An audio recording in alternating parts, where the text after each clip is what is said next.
Hey, what's up, everybody? Today we're going to be debunking a debunking. We're going to be defending analytic idealism as espoused by Bernardo Kastrup.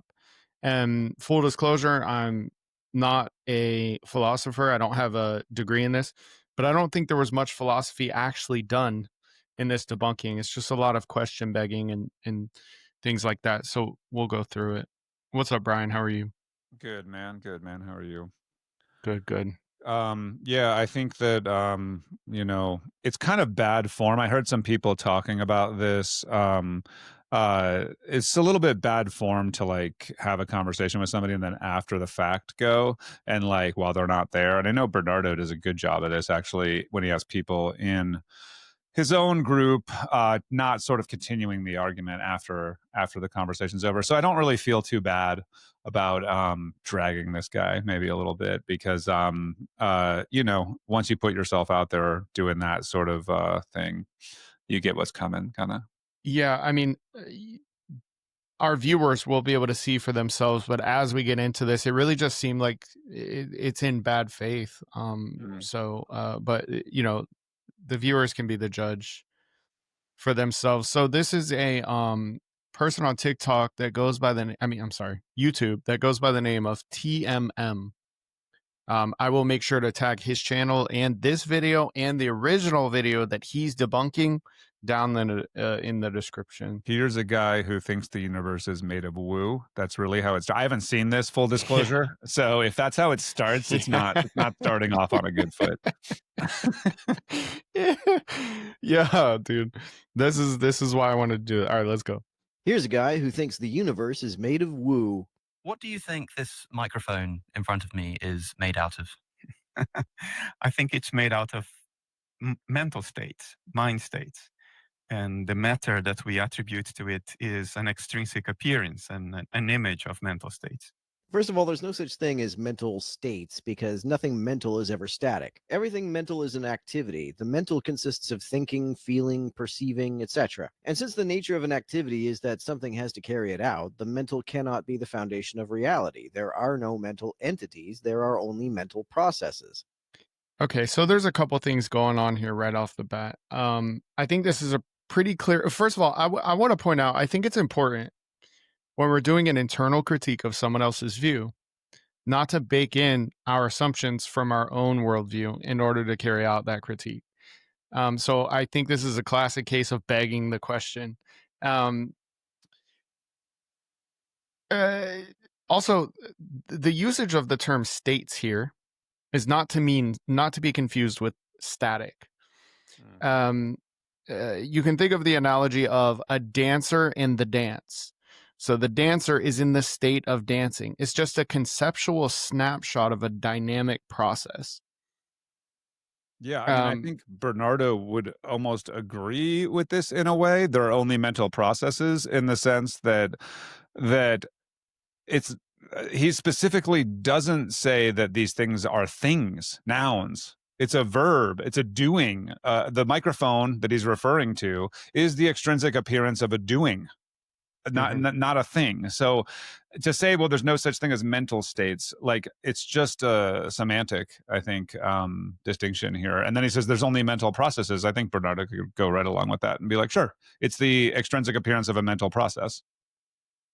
Yeah, and so I feel like he's kind of baking in materialism here too, saying that the mental cannot be the foundation of reality because activity needs something to carry out that activity. Well, yeah, I mean, I would just go back to the analogy I already gave, the dancer and the dancer being phenomenal consciousness, the dance being the activity of phenomenal consciousness. You can think also of like quantum field theory. We talk about fields and then excitations in fields. There's nothing illogical being said here. So you ready to move on? I think again, it gets down to that assumption. I think what you're pointing to is the assumption that there needs to be a thing. And when I say a thing, I mean a physical thing. So there needs to be a physical thing, and that's actually what's in question. So Yeah, it's and you know kind of what? begging the question. If we are to use the same logic and apply it universally, we would have to say that there's no such thing as physical states either. There are only physical processes Because an electron is a bundle of relations. It's not actually an entity. It's only conceptually an entity. Yeah. So Yeah. I don't see a problem. But Sure. Okay, quite a concise answer to what can be in this context quite a complicated question, and perhaps one that's already raised a few eyebrows. I think that if you ask the average person on the street, what is a microphone made out of? They might tell you it's made out of metal. You ask them what metal's made out of, and you sort of keep going down until you get to it's made out of atoms, and you ask what's an atom made out of? Well, it's made out of electrons, and what's an electron made out of? And they kind of begin to struggle a little bit. And this is an idea that I've been interested in recently, and there's this growing popularity in the suggestion that once we get down to the foundation of reality, we're talking about something like consciousness or mind. For the reasons I've already explained, that's totally incoherent. Since the mind is an activity, if it's the fundamental basis of reality, what could possibly be carrying this activity out? yeah, again, this is just question begging, right? He's assuming that there needs to be a brain and the mind is a process of the brain. He's saying there must be an object that has mental activity. And what Kastrup is saying here is that consciousness is the entity. It is the object in this usage, even though it's not a thing, it's not physical. And the mental states or the mental processes are the happenings Yeah. within He's this basically universal saying there subject. can't just be a subject. And this is what comes up with he's basically saying duality must be the case. There must be subject and object, and there can't just be one field of subjectivity. But this is just to state the case that that his conclusion is true, as an axiom. So there's no reason there can't just be a subject and the activity of that subject, which is what There's no real critique being had here. He's literally just begging the question again. Yeah. Like, it's not even. Been talking about that in the context of panpsychism. You have a few choice words for panpsychism, which hopefully we can get into and we can critique it. But I think they kind of come from the same kind of starting point, which is that this assumption of materialism, that everything is kind of made up of stuff like, inert atoms that bump into each other, is somehow mistaken. Bearing in mind that probably the majority of people who are listening are materialists, I would assume. How do you begin getting into a discussion about what the world is really made of and trying to argue that materialism is false? Well, we need to get out some of the false implications that people usually derive if I say that the microphone is made of mental state. I'm not denying metal. I'm not denying what appears to perception and measurement as matter, as atoms. You are saying that they are concepts with no noumenal reference. In a sense, you are saying that they are fictional. That's not true. That's not what he's saying. Correct me if I'm wrong, but Bernardo holds to, I think, a view called representationalism. So it's not that there is no referent. It's that the referent is utterly unlike the way I perceive it. The phenomena is utterly unlike the noumena, but it is correlated to the noumena in some kind of way. Would you say that's fair? Yeah, for Steph? sure. The representation gives you useful information about the state of the world, but it doesn't have to be like the state of the world in any way at all, really, other than to be giving you useful information that obviously, in Kastrup's view, our sense perception evolved to give us information that allows us to survive, not necessarily to show us the world as it is. Yeah, so when he says here, in a sense, you are saying that they are fictional. That's not true. What he's saying is that they are illusory. The phenomena is illusory, which just means that it's not what it appears to be. It doesn't mean that there is no referent. Yeah, this comes up a lot too, the idea of an illusion somehow meaning that it doesn't exist. Illusions exist as illusions. It's just that it's not, like you said, it's something that's there, but not what it appears to be. Mm-hmm. These things are empirically verified. We can measure this stuff. There is something out there that goes by the name of atom and metal and aluminium and so forth. Where is out there if there's nothing beyond the mental? Yeah, this just seems like kind of a nonsensical question that actually I'll let Bernardo answer for himself. I'm not even sure why he left that part in because Bernardo literally answers right now. None of that is denied. I'm not denying that there is an external world beyond my mind. What I'm saying is that these external world beyond my mind, just like my mind, is also made of mental states. And I just want to add here, when he says external world, he doesn't mean spatially external, because the nature of mind is non-physical, therefore it does not have spatial extension itself. Um, so external to my mind just means that those mental contents don't overlap with what I call my mental contents. Yeah, if I could say too, the objection that he brought up comes from his baked in assumptions that he's not critical of, which is that if you're talking about mental states, well, that's by definition internal because the mind is generated by the brain. That's what Yeah. kind of starts that line of thinking. Like, well, you said it's mind, so how could it be out there? Mind is always, quote, in here. And calls it solipsism, but that's just to completely misunderstand what's being said. Okay. There are no mental states, only mental activities. Since that's the case, what's carrying out these mental activities that are out there? Even if there were such things as mental states, what is it exactly that's in those states? In order for a state of rest, for example, to exist, something more fundamental than the state has to be in that state. Yeah, so I think Kastrup would answer this question something along the lines of the following. The universe is constituted of one underlying field of subjectivity where its excitations can be called mental processes or mental states. Um, so there is one universal subject in a sense. Does that sound fair to you, Stash? Yeah, and when we talk about something being in here or out there, what Kastrup's referring to is inside or outside of what we call the dissociative boundary. In other words, what mental processes that are either, if they're inside the dissociative boundary, that is what we would call your mind or my mind. Outside of the dissociative boundary would be mental states that exist in universal mind still, but not within the dissociative boundary. Yeah. Okay. So the Let's in keep and going. out is not like a place.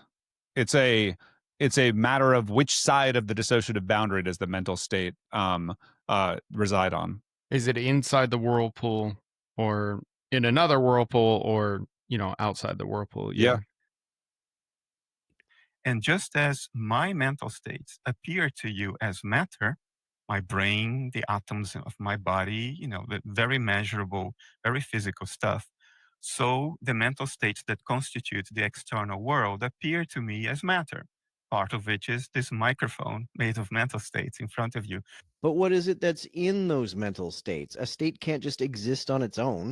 Yeah, again, it is the universal field of subjectivity that excites in the pattern that we recognize as a microphone in this case. It's very analogous to something like quantum field theory, where we have these universal quantum fields, like the electron field, for example, that excites, and we call that an electron. It is just a pattern of excitation in the field where the underlying entity is the field itself. He's just saying the same thing here. The underlying entity is the universal field of subjectivity. What type of answer do you think that he would expect to this question? Because I have a hunch that only a physical answer would be something Yeah, a he would brain. accept. It's a Yeah, brain. That's exactly. yeah. That's the answer he surely wants to come to. Right. So we have to avoid this culture-induced wrong implications and false dichotomy and start by saying what we are not denying, so people don't run away with an assumption that is false, and then explain what we do mean. It's not clear what the difference between Kastrup's idealism and George Berkeley's is. Berkeley also believed that things exist independent of his own mind. He believed that those things exist in God's mind. Yeah, so Yeah. I am not an expert on Berkeley's idealism. I'm not sure what the distinction is. Kastrup seems to be under the impression, he quotes Berkeley as saying, to be is to be perceived. And he interprets that as a subjective idealism. I don't know if you have anything to add to that or not. I think that maybe Berkeley would say that there is these two distinct minds, God's mind and your mind, as if they're truly separate. But in Kastrup's, thing, all our mind actually is a movement of quote unquote God's mind, a dissociative movement of God's mind. So there's no actual separation between you and God. So this is a non-dual view. I'm not sure I mean, I'm also not an expert in Berkeley's version of idealism, but my understanding was there's like your mind and God's mind, and these are two separate things. Okay, and I think we probably should point out too, Kastrup doesn't use the word God.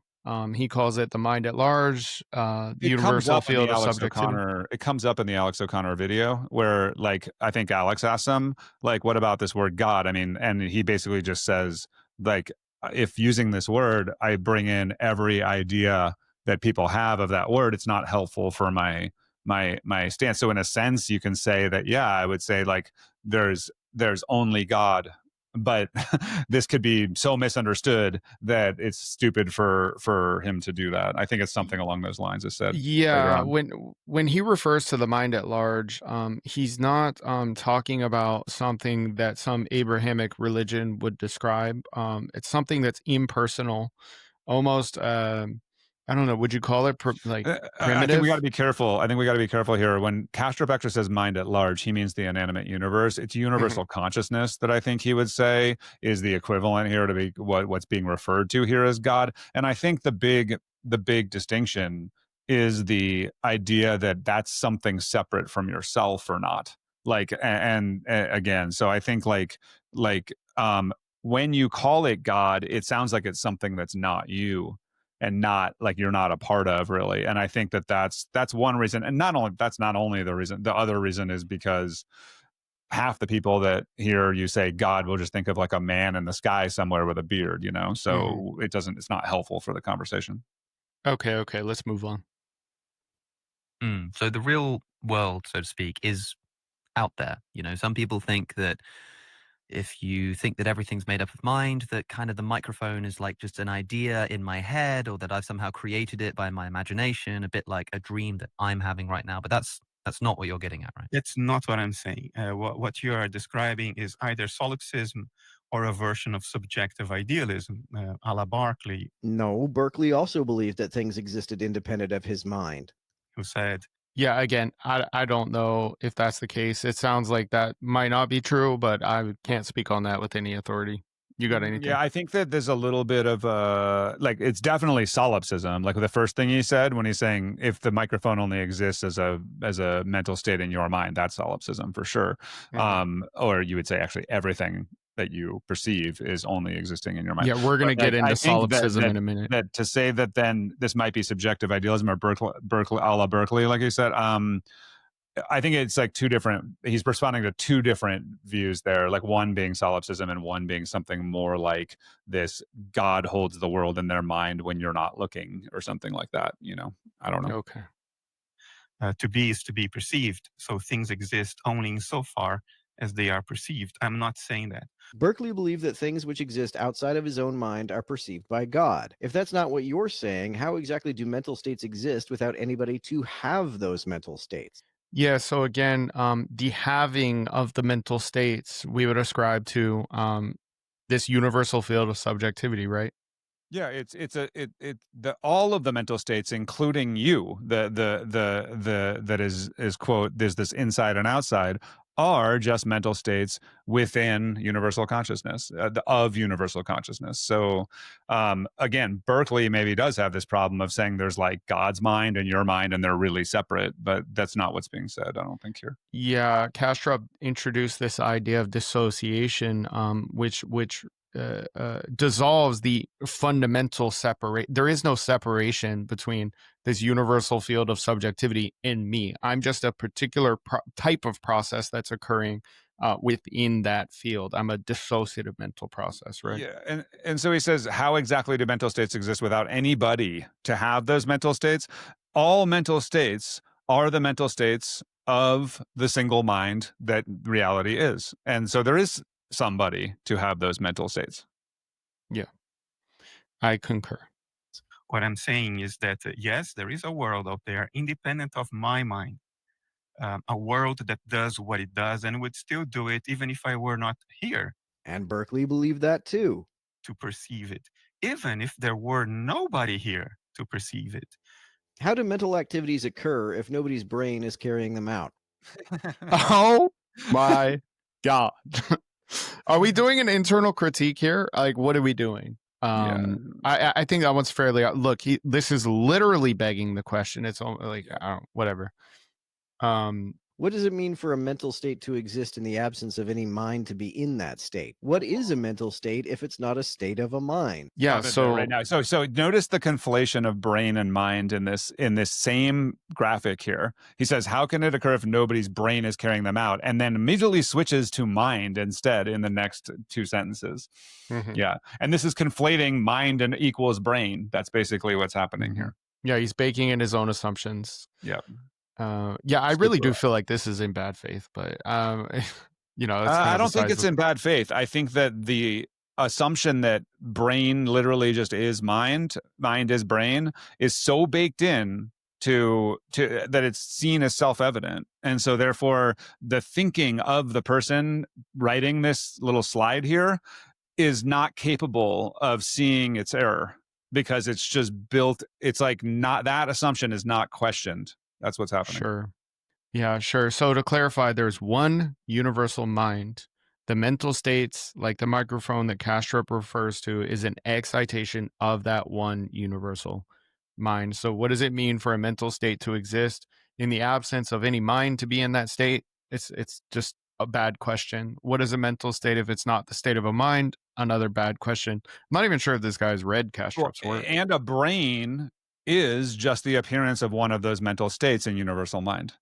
So that's the case as well. Yeah, the brain is the extrinsic appearance of a particular mental state known as the human mind, or biological mind, whatever you want to call it. Yeah, it depends on but that's sorry, go ahead. I was just going to say, it depends. Obviously, this isn't just limited to humans. It depends on animals with a brain. It's the representation of certain mental processes that evolved creature that mind has, and it's what that looks like to our human sense perception. Right. World too is just like me, is made of mental states. And when there is a perceiver, those mental states appear to the perceiver according to the qualities that we describe as physicality, like extension, texture, temperature, weight, and so forth.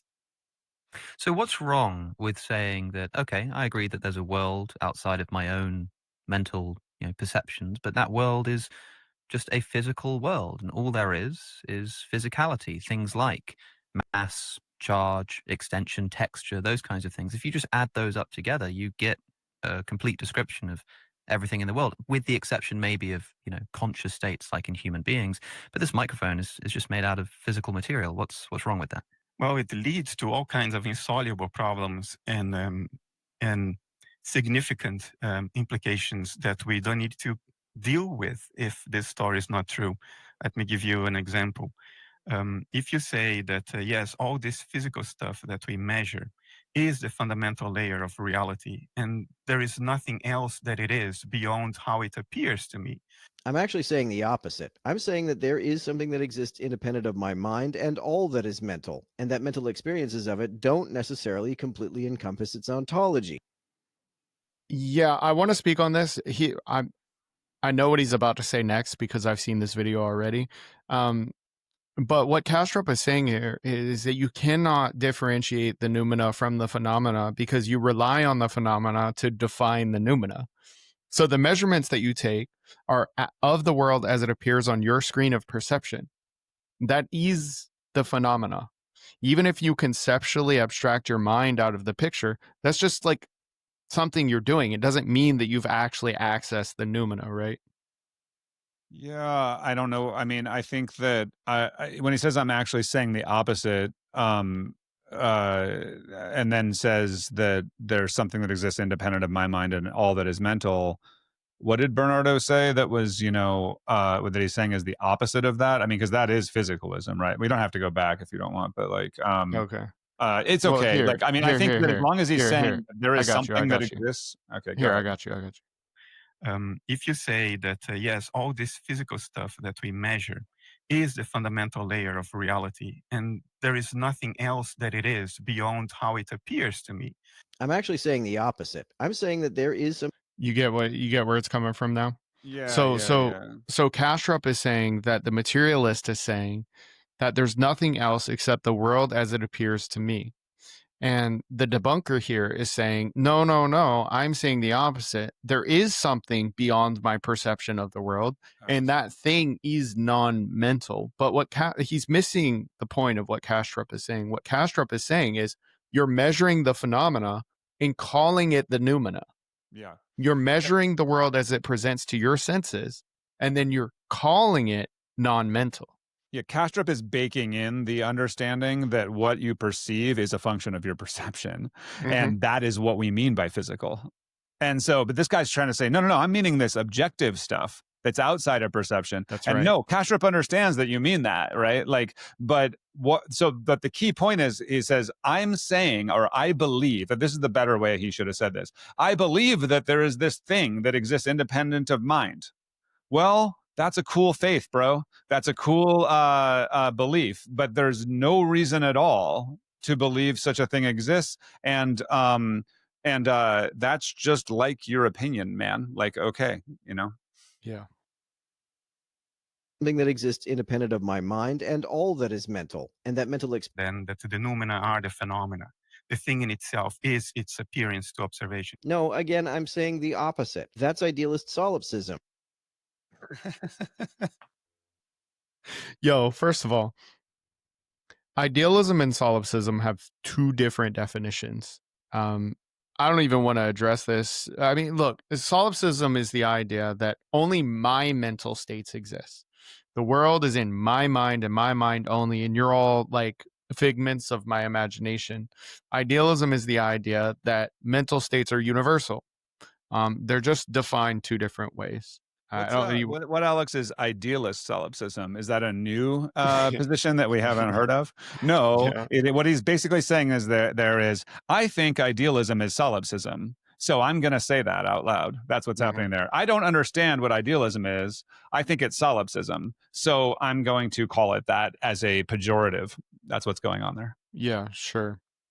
What I'm saying is that there are noumena that are causing the phenomena I'm experiencing, which exist independent of those phenomena and all phenomena, and may not be entirely or faithfully depicted by the phenomena. We agree. There are noumena that are causing the phenomena that exists. I don't know if I agree with the word independent, because everything is impinging on it. Nothing is truly independent. Well, he like there's no that objects. The noumena is physical, though. That's the thing. Right. Right. I mean, yeah, we agree that there's a noumena in a phenomena within this limited framework. We just wouldn't say that the noumena is physical. Right. And in fact, we would say if the noumena was physical, then we can't explain the world at all, because it's an incoherence arising. Well, and here's where I disagree. He says may not be entirely or faithfully depicted by the phenomena. He is having some faith here in that the phenomena is somewhat representative. Yeah.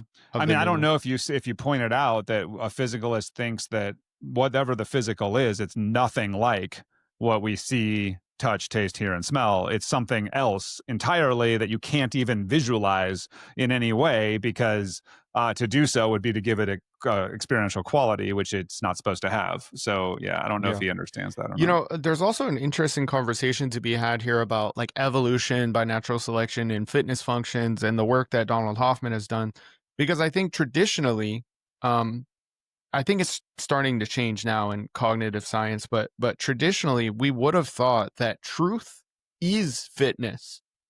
And I think Donald Hoffman really started to bring up this question of no, wait, truth is bad for fitness. And, you know, with the interface theory of perception and all that kind of stuff, it seems like these kind of old ideas are still baked into the way we think. So I think he thinks that, like, yeah, I don't have a clear window into the world, but it's pretty close. I'm not sure why we would think ever that we would evolve to see truth. Like, it's always been that we evolved to survive and to have advantage, like for survival. So I don't I can tell you someone why. would just assume that, well, we must be like seeing the world as it actually is. I can tell you why. It's the same reason people take physics and apply it to ontology or metaphysics. It's because it's useful. So people assume if something is really useful, it is capital T truth, like quantum field theory. The quantum field theory is one of the best scientific theories we ever had. So people are like, yeah, the universe is just quantum fields. Like it just makes sense to them. But and so I feel like the same thing is happening with this like intuition we have about our perceptions is that like, oh, well, they help me survive. They're very, very useful. So it must be truthful. I think it's I don't know also, if that I makes sense. make this point a lot that it's just intuitively seems to be the case. Like, in other words, like to think otherwise is like to sort of feels like you're conceptualizing beyond, like, like in other words, that like things should be as they seem, but like this gets like we can right away run into like at one time it seemed like the earth was flat. Like it's not always that like the most like, sort of I don't know what the word I'm looking for, but that this explanation, this sort of naive explanation, or that things must be as they seem, it almost always isn't the case. Actually, that that's true. It does seem quite naive. Yeah. All right, let's move on here. That's the difference between phenomena, the experiences of a thing, and noumena, the thing that exists independent of experience. I don't know how this guy got the idea that materialism says that phenomena and noumena are the same thing when it actually says the exact opposite. Here's the problem. Materialism wants to say the opposite, but it fails in its account to do so. It relies on the phenomena to define the noumena. So the quote unquote material or physical stuff are the measurements that we make of qualitative experience. They are the measurements of the world as it appears on the screen of perception.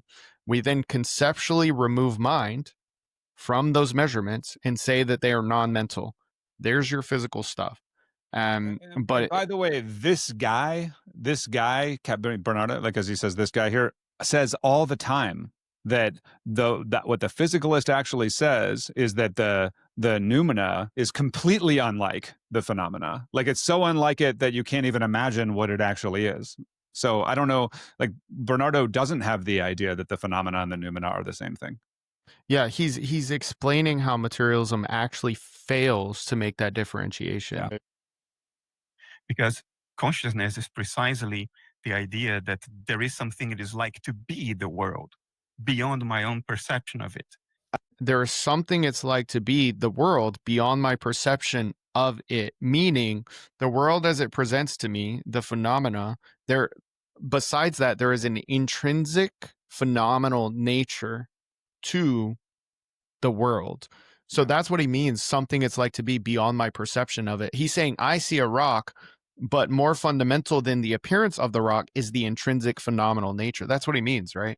Yeah, I'm pretty sure I that's think what that's he means. what he means. But there's also the problem of in idealism, consciousness is not something a thing has. It's just Sure, not yeah. the case, right? And Yeah. so with this guy redefining it this way, my conception of he's just saying what I think about as consciousness by definition is something that requires things to have it, and therefore that this is just not going to be compatible with idealism at all because that's just not what we mean by consciousness. Were ever carried out. If we eliminate that, then we have to reduce consciousness to fundamentally unconscious stuff.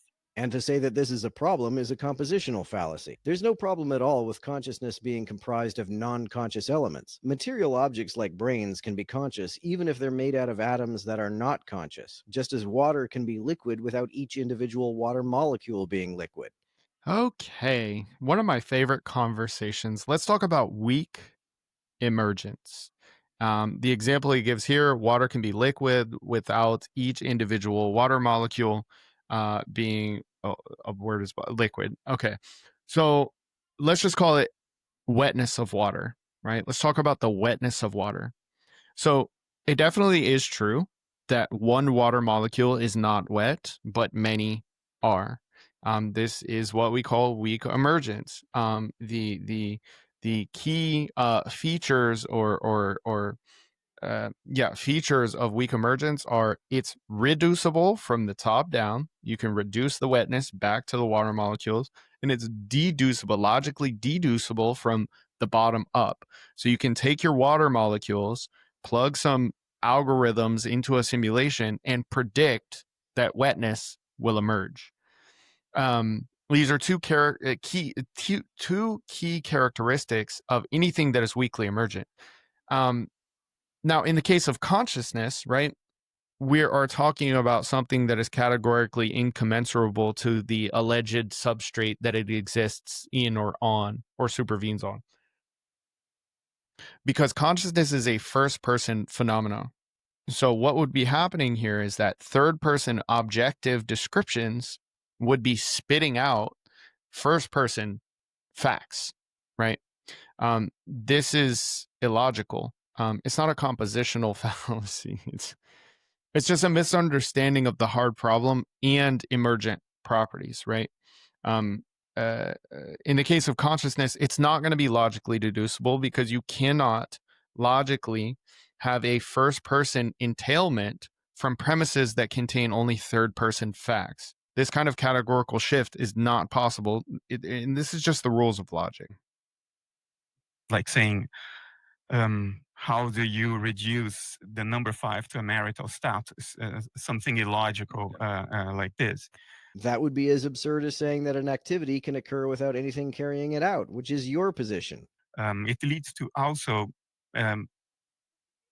unfortunate psychological implications, the most important of which is that if consciousness is just some kind of epiphenomenon, if mentation is an epiphenomenon of fundamentally non-mental stuff that exists only so far as the stuff I can measure about it, then we are oddities in the universe. We don't really belong here. We are a peculiar accident that's coming to an end. Our consciousness, if it is an epiphenomenon of particular configurations of matter, when those configurations cease to exist, like when my body decomposes and loses its structural and dynamic integrity, then my consciousness ends and everything that it is like to be me comes to an end. What's your point? You don't like the idea, therefore it can't be true? This makes me suspect that this guy's reasoning is a bit motivated.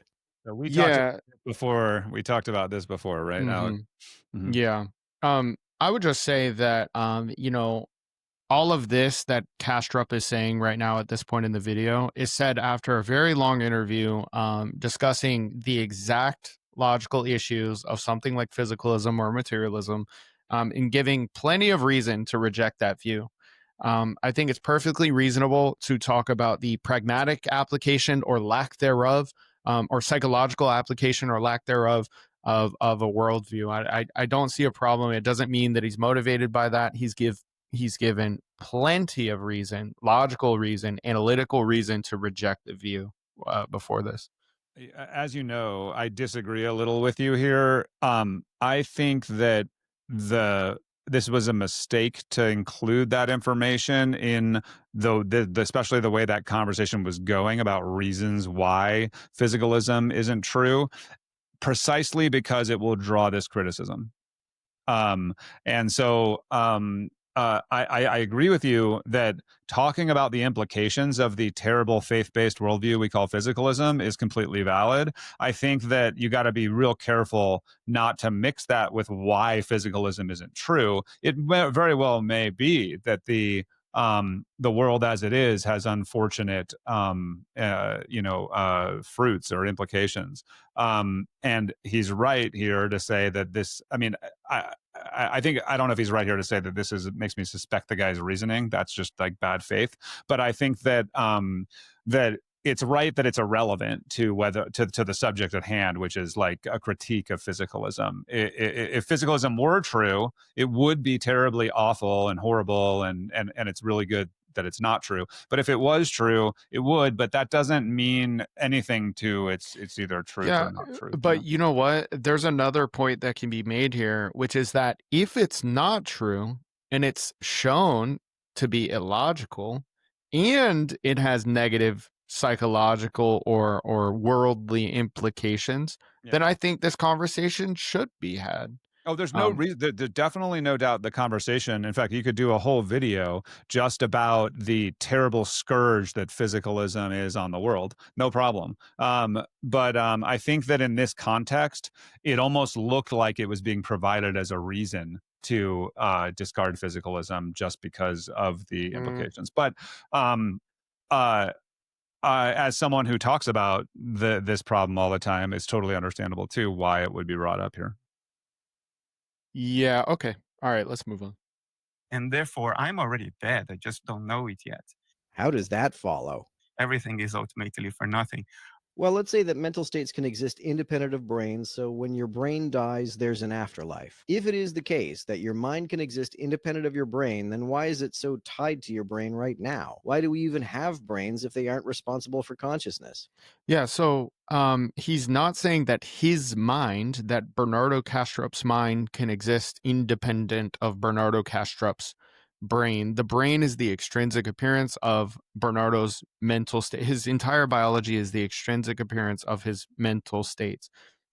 Bernardo's body is just what his mind looks like on the outside. So if we're talking about any kind of afterlife, it's not for Bernardo himself, right? I don't like the worst with the use of the word afterlife, because no one's saying there's an afterlife. That the life is done. The life is the dissociation. The dissociation is done when the body's done. When the life and the body is done. So, but this is the mistake of kind of saying that your mind is the reality again. It's always stuck to, well, these are tied together. And then there's another thing here saying, well, okay, why do we have brains if they aren't responsible for consciousness? And that's just another mistake. Like in idealism, the having a brain is the expected result as well, because like a dissociative mental process should look like something, just happens to be a brain or a body, like you said. Yeah, yeah. It's really important to understand with that last question. Why do we even have brains if they aren't responsible for consciousness?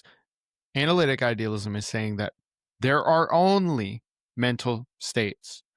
Dissociative mental states look like biology. As far as we know, they always look like biology. And so the brain is the appearance. It's going to be inextricably, the appearance of my mind is inextricably linked to my mind. Like, obviously, Your right? brain is like the brain is linked because it's the image of. So Right. but there's a mistake. You're thinking there's two things, like, Yeah, oh well, right. there's this brain and then there's a mind. No, there's just like the mind and then what the mind looks like to sense perception, and they're tied together. Like, so the answer, why are they, why is it so tied to your brain right now? Because that's what your mind looks like. It's just what it is. Yeah. Yeah. It is the identity.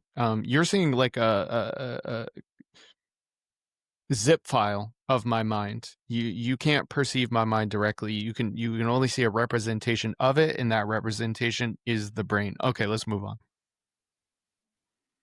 A small step of saying, well, if we are all acknowledging that there is an external world, it is not a big deal to say, then it is just what it seems to be. It would, in fact, be a big deal to say that because it doesn't follow at all. If there is a world that exists independent of mental states, then it wouldn't be a big deal to say that mental states may not be depicting it fully or accurately. Yeah, I mean, we agree that the individual mind, so to speak, is not depicting the world fully or accurately because we cannot access the intrinsic phenomenal character of the world at large. I feel like we're missing some context here. Do you Yeah, I'm not have sure anything? I understand the language here, because it's like it would be a big deal. It wouldn't be a big deal to say that mental states may not be depicting it fully or accurately. Well, both of us are saying, I guess. I mean, certainly, like if you take physicalism for its word, it's definitely saying that the world isn't being depicted fully or accurately by what you experience, right? Yeah, But yeah, so I think if you were to say that it is, and see, this is the thing though, physicalism is saying what I experience, right? What I experience and measure just is what it is. I think that's right. what Bernardo's getting at. It's the measurements. It's about the Yeah. physicalist thinks somehow the measurements are transcendent of phenomena, but they're not. It's just a measurement of phenomena that you're calling the noumena. Yeah, let's move on. In other words, it's just what I can measure, it's just what I perceive. No, materialism entails that there is something independent of what I can measure and perceive. This guy is confusing materialism with solipsism. You know, this is really interesting because Bernardo makes the point a lot that materialism is more synonymous with solipsism than idealism is. I don't know if that's true or not, but you know, it's kind of funny. So, materialism entails that there is something independent of what I can measure and perceive. Yeah, what is that thing? Yeah. What is that thing? Yeah, exactly. I mean, because you're pointing at the measurements, and that's your definition of the physical. So what Right. is this thing that's independent of what you're measuring and perceiving? Some mystical substance? Like, what is Yeah. it? Okay. Inner world to it. There is no inner being to it. If by inner being he means that it has some kind of experience of its own, materialism has nothing to say about that per se. Panpsychism can be perfectly compatible with materialism. What? So In a way, I mean, Bernardo makes this point a lot too, that like panpsychism sort of rescues materialism from the obvious problem of the hard problem, right? in a sense, yeah, but if we're being strict about definitions, materialism is over here and panpsychism is over here, right? Right. I would say that when you define the world in terms of quantities and quantities alone, you say there's nothing else left to say about the world besides the quantitative descriptions, you are defining mind out of the picture by doing, because mind cannot be captured with quantities. So I would say that I think, I'm not an expert, but I think materialism is not compatible with panpsychism because panpsychism would ascribe this phenomenal, quality to all stuff. But yeah, by inner being, he does mean the intrinsic phenomenal character of the world. Go ahead and let this finish out. And It could be the case that matter, energy, space, and time are the fundamental elements of reality, and that they all have some what it is likeness to them, rather than only brains. I don't believe this to be the case, but there is nothing inherent to materialism or physicalism that rules this out.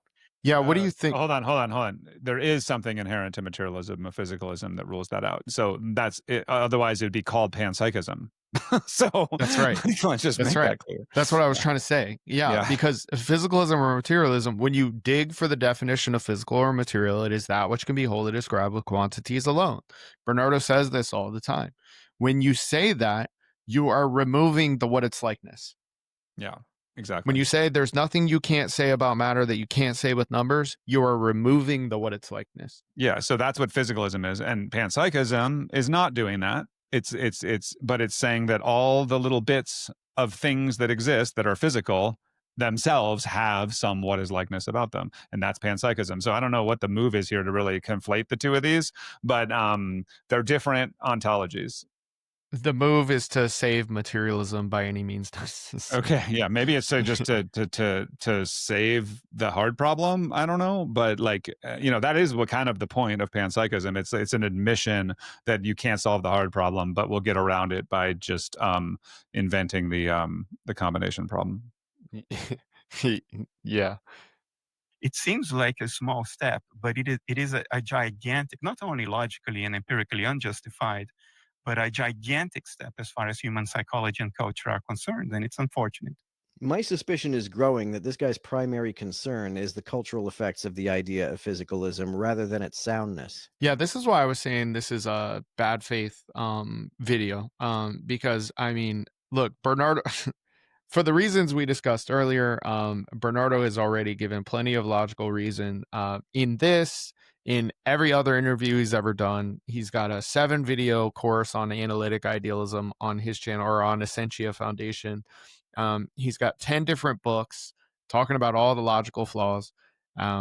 This is just bad faith. If somebody were to say that they think Islam or Christianity is wrong, and also Islam or Christianity has caused all these horrible effects on the world, would you then say, well, it's probably just that they don't like the effects, and they're, this is totally like, there's no reason why both of those things can't be true. I can tell you from my personal experience, being a physicalist before and then becoming an idealist, that it was definitely, once I realized that physicalism was just like a religion and I didn't actually have any reason to believe it's true, that I then considered, well, what does that impact on the world? Because I know when people have beliefs and those beliefs are faith-based, they act out of those beliefs and it has some sort of effect on the world. Well, you look at that subsequently, you go, oh my gosh, these are these horrible effects this has. So anyway,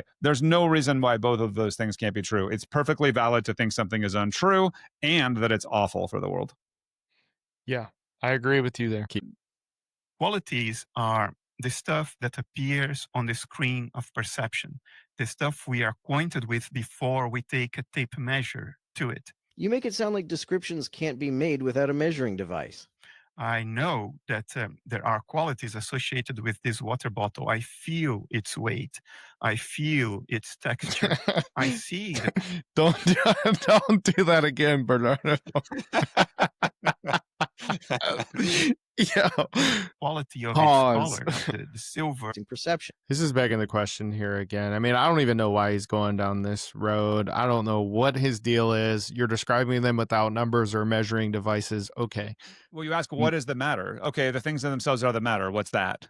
And you get down, guess what it's going to be? A list of numbers. Yeah. Yeah. Yeah. Like, he's just totally missing the point. Yeah. No. Quantities are descriptions of what appears on the screen of perception, which of course is eminently qualitative. Everything on the screen of perception is qualitative. Colors, textures, sounds, melodies, aromas, flavors, and so forth. All of it is qualitative. Quantities are how we describe the stuff that appears on the screen of perception. Again, this guy seems to have narrowed the definition of describe to an act of applying units of measurement to something. Just what we said before. When you really drill a materialist down, it's always going to come down to numbers. So when we're talking about descriptions in this context, we're talking about how matter is defined. Yeah, let me also just to say how old this is. This is a idea from Democritus, right? In the 5th century BC, who says, who introduces the intellect having an argument with the senses about what is, quote, real. And he says the former being the intellect, says ostensibly there is color, ostensibly sweetness, ostensibly bitterness. Actually, only atoms in the void. That's the physicalist position, right? To which the senses retort, poor intellect, do you hope to defeat us while from us you borrow your evidence? Your victory is your defeat. And so this was known in the 5th century BC. What he's saying there is that the qualitative is always first. The description is a description of a sensory perception. It's a sensory experience, which is qualitative in nature. It's very simple. Yeah, speaking of quotes, one of my favorite quotes by Werner Heisenberg comes to mind, who says, I might butcher this, but it's something along the lines of, we can never observe nature as it is in itself. We can only ever observe nature as it appears to our method of questioning. Obviously, Heisenberg's the one who the Heisenberg uncertainty principle is named after. And so what that just means is like, you're relying on the phenomena to define the noumena. You're thinking that you can step outside the phenomena through the senses, and it's just not possible to do. It's kind of hopeless. Now, what is cruel about our cultural situation is that even though we all start from qualities, 300,000 years ago when Homo sapiens took the first step, well, maybe a little longer than that, all we had were qualities. And then at some point, a couple of 100 years ago, we discovered it was very useful to describe these qualities through quantities. That's cruel? How is that cruel? And now we think all there is are quantities. And qualities are somehow epiphenomena, sort of a magic trick conjured up by the meat inside your skull. Quantities are as well. Kilometers weren't discovered in nature, they were invented. You have any response to that? Yeah, I think the part about how is it cruel, like I said, with a sort of glee and what's the right word? Ignorance.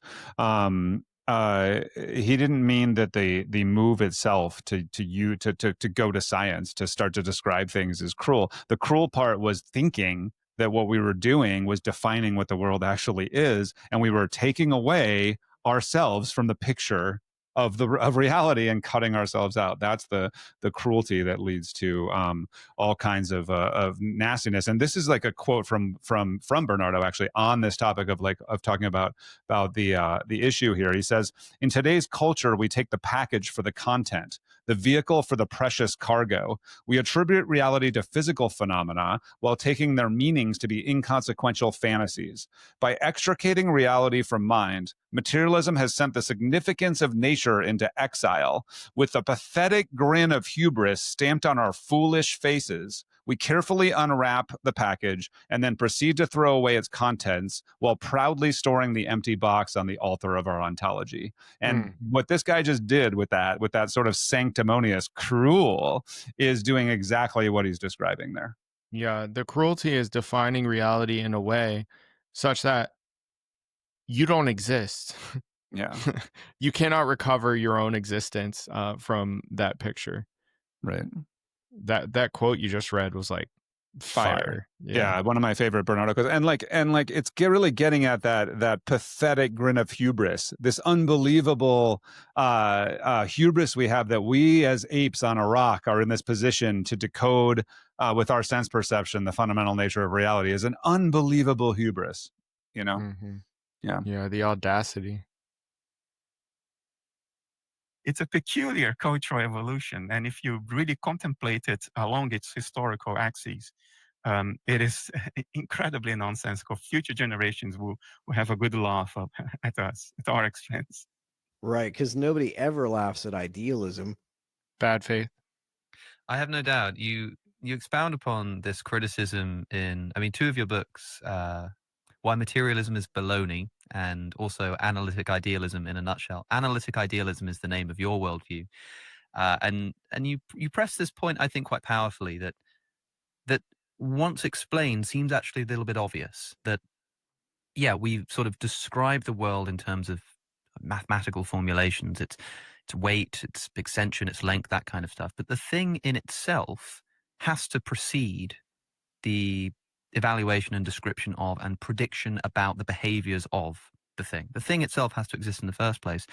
Yes, and that's the materialist and physicalist position. Not only does the thing have to precede the description, it also has to precede the perception. It has to precede mentality in order for it to So we agree with part of this, and I'll let it finish here in a second. But he put a lot there. So, yeah, the materialist and the idealist would say that the world itself existed before I did, right? Before my perception and description of said world.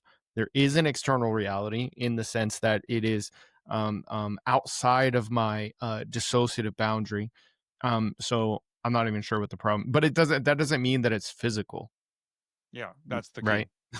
Exactly. Like what's disagreed Correct, upon is and- the nature of that exterior world, not the Exactly. not the existence of it. I've compared this before to going like hiking in the mountains and using a map and being like, you experience the mountains and you've tried to describe very accurately the topography of the mountain range on this piece of paper, which you call a map. And then somehow people have begun to think that instead of the map being, emergent of the mountain, you had the mountain and then you made the map out of it, that somehow the mountain sort of mysteriously comes out of the map, and that the map Yeah. is the only thing we have, and that the mountain is just emergent from this descriptive thing that we came up with like 10 years ago. Again, this is the opposite of the materialist and physicalist position, which is that the mountain not only exists independent of the map, it also exists independent of your experience, and possibly even independent of any and all experience or any mental states at all. Yeah.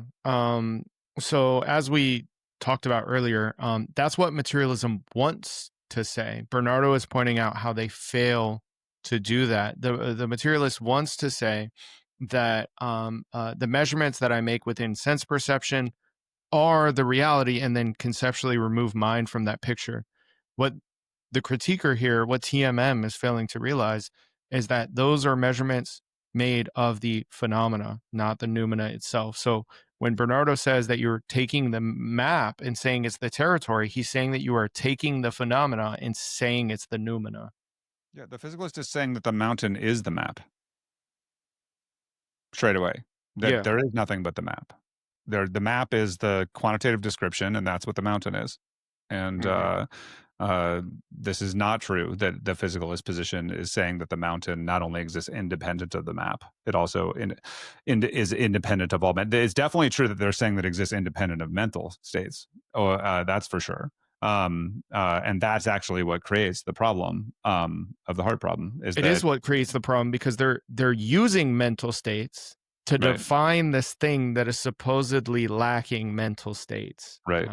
Yeah. It's forgetting that, like, it's just like Democritus, that quote was saying, it's forgetting that the senses are required to generate the map in the first place. And then you try to use what required the senses to explain the senses. That doesn't work. That's incoherent. Yeah. Okay, I think that's a good spot to end it. If you're still here, drop us a subscribe, throw us a like for the algorithm. I appreciate everybody hanging out. You got any closing words? Nope. See ya. That was All fun. right. Peace out.